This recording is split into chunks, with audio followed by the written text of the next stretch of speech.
હાલ સુરતની વાત કરવામાં આવે તો આજથી ગુજરાતભરમાં વસ્તી ગણતરી કાર્યક્રમનો પહેલો તબક્કો શરૂ થનાર હતો। સુરતમાં વસ્તી ગણતરી પ્રક્રિયામાં 10,800 ગણતરીદાર અને 1800 સુપરવાઇઝર્સનું સ્ટાફ નક્કી કરાયું। શહેરમાં મોટાભાગના વિસ્તારોમાં આજે વસ્તી ગણતરીની કામગીરી અટકાશે અને આ કામગીરી પહેલા દિવસે અટકાવવાનું મુખ્ય કારણ ગણતરીનો કિટ ના મળ્યો હોવાનું છે। ગણતરીદારોને આવાસની સ્થિતિ, કુટુંબની પીવાની વિગત, પાણીનો સ્ત્રોત, શૌચાલયની સુવિધા સહિત 33 પ્રશ્નો પૂછવાના છે।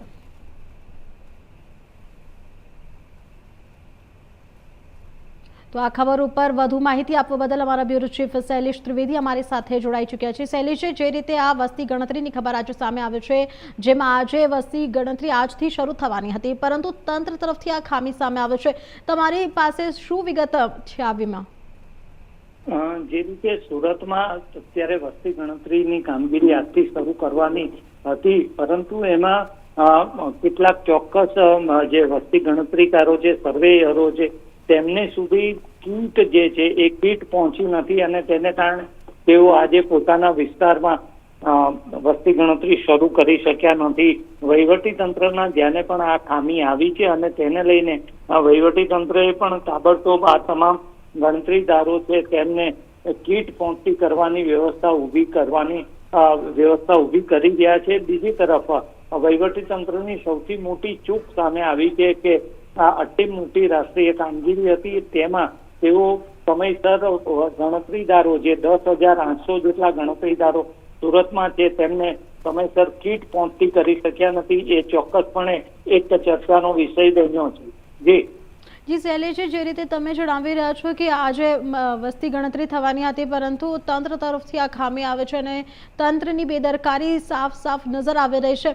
અને આજે જે લોકો વસ્તી ગણતરી માટે જે સ્ટાફ ઉતરવાના હતા મેદાને, તે લોકોને આજના પગાર પણ આપવામાં હતા, કેટલાક મોટા એમાં આર્થિક જે સહયોગ હતો એ પણ લાગવાનો હતો। આમાં શું તમે કહેશો? જે રીતે આ વહીવટી તંત્રની ખામી સામે આવી છે તેમાં કોની ચૂક છે એ સૌથી મહત્વનો સવાલ છે। સૂત્રોની વાત માનીએ તો આ સમગ્ર બાબતે ઉચ્ચ અધિકારીઓ સુધી વાત પહોંચી છે અને ઉચ્ચ અધિકારીઓ પણ આ દિશામાં તપાસ કરી રહ્યા છે। બીજી તરફ આવતીકાલથી આ વસ્તી ગણતરીદારો જે છે એમને કીટ પહોંચી જાય ને તેઓ ફિલ્ડમાં પોતાની કામગીરી શરૂ કરી દેશે તેવું અત્યારે આશ્વાસન પણ આપવામાં આવ્યું છે। પરંતુ એક વાત ચોક્કસ છે કે આ ખૂબ મોટી કહી શકાય તેવી ચૂક વહીવટી તંત્રની સામે આવી છે। જી શૈલેષજી, માહિતી આપવા બદલ આપનો ખૂબ ખૂબ આભાર। નમસ્કાર, ભાર્ગવ ત્રિવેદી, રાષ્ટ્રીય શૈક્ષિક મહાસંઘ ઉધના ઝોન સંગઠન મંત્રી। આજ દિન સુધી વસ્તી ગણતરી આજથી ચાલુ થઈ રહી છે, પણ અમારા જે શિક્ષકો છે તેઓને આજ દિન સુધી કોઈપણ પ્રકારની કીટ કે આપવામાં આવી નથી। બીજું કે અત્યાર સુધી અમે એટલી બધી રજૂઆત શિક્ષકોની જે આવેલી એના માટે કે એઓ બધા શિક્ષકો પોતાના રાષ્ટ્રીય હિતની કામગીરી કરવા માટે તૈયાર છે, પરંતુ જો તેઓને પોતાના ઘરની નજીક કે શાળાની નજીક જો આ કામગીરી આપવામાં આવે તો તેઓ સરળતાથી કરી શકે, પરંતુ તંત્ર દ્વારા આની ઘોર અવગણના કરવામાં આવી હોય એવું લાગી રહ્યું છે। કારણ કે બધા શિક્ષક બહેનો છે જે પણ તેઓને મોટા મોટા સ્લમ એરિયા, એમના ઘરથી દૂર એવા એરિયા આપવામાં આવ્યા છે જ્યાં તેઓ શાળા સમય બાદ પણ કામગીરી કરવા જાય તો તેમની સેફટીને ધ્યાનમાં લેવી અઘરી પડી જાય એવું છે। તો અમારી તંત્રને એટલી માંગ છે કે દરેક શિક્ષકોને પોતાના ઘરની અને શાળાની નજીક વસ્તી ગણતરીના ઓર્ડર કરવામાં આવે તો તેઓ સરળતાથી કામ કરી શકે। ઘણા BLO શિક્ષકો છે જેઓ રાષ્ટ્રીય કામગીરી એક તો કરી રહ્યા છે, સાથે સાથે આ વસ્તી ગણતરીની પણ રાષ્ટ્રીય કામગીરી કરવામાં આવી રહી છે। જો બંનેમાંથી કાં તો BLOમાંથી મુક્ત કરવામાં આવે કાં તો વસ્તી ગણતરીના ઓર્ડર જેઓનો એમનો પોતાનો BLOનો એરિયા છે ત્યાંને ત્યાં આપવામાં આવે તો તેઓ સરળતાથી કામ કરી શકે। પટેલ સુરેખાબેન કાંતિલાલ, હું એવું કહેવા માગું છું કે અમને જે સેન્સિટિવ એરિયા આપ્યો છે એમાં અમારાથી એકલાથી જઈ શકાય એવું નથી।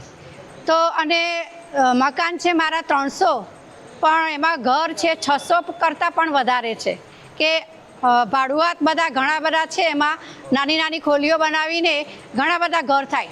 તો એ અમને થોડુંક કહેતા હતા પહેલાં કે 200 ઘર આપવાના છે, પણ 200ની જગ્યાએ આના 3 ગણા ઘર થઈ જાય છે।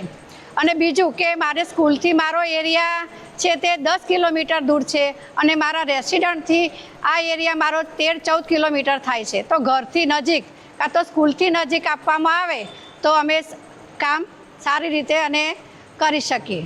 બીજું કે ચાલુ શાળાએ તો જવાનું નથી, સ્કૂલ પછી આ કામ કરવાનું છે, તો આ કામ કરવા જવા માટે આટલા દૂર અમે જઈએ તો જતાં જ અમને સમય થઈ જાય, તો અમારે કયા સમયે આ કામ કરવું પડે, તો એના માટે યોગ્ય ન્યાય આપો. એક શિક્ષક એક